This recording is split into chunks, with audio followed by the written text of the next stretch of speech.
কমিশনের লক্ষ্য অবাধ আর শান্তিপূর্ণ ভোট। আর ডিসিআরসিতে কলকাতার সিপি অজয় নন্দা, ভাঙড়ের ঘটকপুকুরের ডিসিআরসিতে সিপি, সেই ছবি আপনাদের দেখাচ্ছি।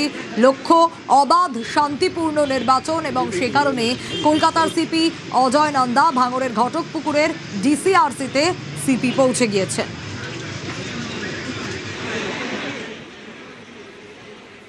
তো ট্রাফিক অ্যারেঞ্জমেন্ট থেকে চালু করে এখান থেকে যাবে সব বুথে বুথে বুথে সিএপিএফ গুলো অলরেডি পৌঁছে গেছে।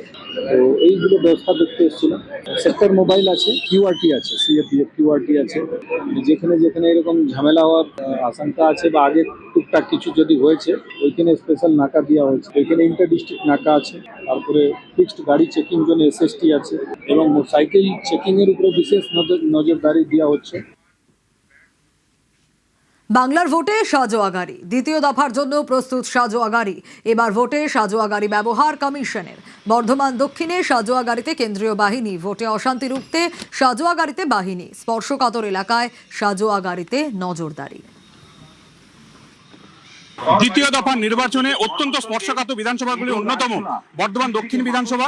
এখানকার তৃণমূল কংগ্রেস প্রার্থী বর্তমান বিধায়ক, যার নাম রয়েছে কমিশনের অডিট তালিকায় অর্থাৎ গোলমালকারী সম্ভাব্য তালিকায়, সেই বর্ধমান শহরে এই মুহূর্তে দেখা যাচ্ছে সাজোয়া গাড়ি তারা কিন্তু ভিজিট করছে এবং একাধিক জায়গা তারা কিন্তু টহল দিচ্ছে।